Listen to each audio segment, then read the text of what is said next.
নতুন প্রজন্মের বলিউড তারকাদের সম্পর্কের সমীকরণ বোঝা বেশ কষ্টকর। যেখানে সংবাদপত্রে প্রায়শই তাদের বিচ্ছেদের খবর দেখা যায়, সেখানে পুরনো দিনের একাধিক তারকা দম্পতি কিন্তু অনন্য উদাহরণ স্থাপন করেছে। এদের মধ্যে ধর্মেন্দ্র হেমা অন্যতম। গত বৃহস্পতিবার ছিল বলিউডের বর্ষিয়ান অভিনেতা ধর্মেন্দ্র ও হেমা মালিনীর ৪৪তম বিবাহবার্ষিকী। বিশেষ দিনে দাম্পত্য জীবন নিয়ে মনের কথা সোশ্যাল মিডিয়ায় ব্যক্ত করলেন বলিউডের ড্রিম গার্ল হেমা। বৃহস্পতিবার দম্পতিকে নিয়ে অনুরাগীদের তৈরি একটি ভিডিও সোশ্যাল মিডিয়ায় ভাগ করে নিয়েছেন হেমা। সেখানে ধর্মেন্দ্র ও হেমার একাধিক ছবির কোলাজ ফুটে উঠেছে। ভিডিওটি পোস্ট করে হেমা বিশেষ উপলব্ধির লিখেছেন, আজ আমাদের বিবাহবার্ষিকী। ৪৪ বছর একসঙ্গে থাকা দুই কন্যা নাতি-নাতনিরা আমাদের সব সময় ঘিরে রয়েছে এবং ভালোবাসায় ভরিয়ে তুলেছে। একই সঙ্গে ওই পোস্টে তাদের প্রতি অনুরাগীদের ভালোবাসার কথাও উল্লেখ করেছেন হেমা। তিনি লেখেন, এর থেকে বেশি আর কি বা চাইতে পারি আমি। ঈশ্বরের কাছে আমরা চিরকৃতজ্ঞ।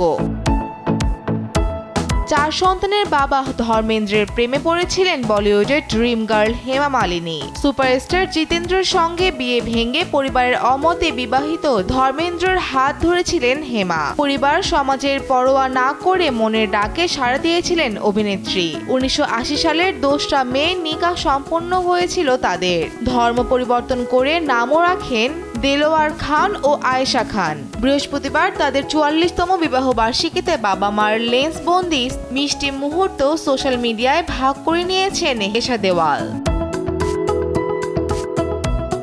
এশা দুজনের একটি রোমান্টিক ছবি ইনস্টাগ্রামে শেয়ার করেছেন। সবুজ শার্ট পরা ধর্মেন্দ্রর কাঁধে মুখ ঠেকিয়ে দাঁড়িয়ে আছেন ৭৫ বছরের ড্রিম গার্ল হেমা। তার পরনে ফুলের প্রিন্টেড কুর্তা, ধর্মেন্দ্রর পরনে সবুজ ফুল শার্ট। বরের হাত শক্ত করে ধরে রয়েছেন অভিনেত্রী। দুজনেরই মিষ্টি হাসি থেকে চোখ ফেরানো কঠিন। ছবির ক্যাপশনে এশা লিখেছেন, আমার বাবা ও মাকে বিবাহবার্ষিকীর শুভেচ্ছা। আমি তোমাদের ভালোবাসি এবং আমি শুধু তোমাদেরকে জড়িয়ে ধরতে চাই। অভিনয় শুরু করার আগে পরিবারের পছন্দ করা মেয়ে প্রকাশ কৌরকে বিয়ে করেছিলেন ধর্মেন্দ্র।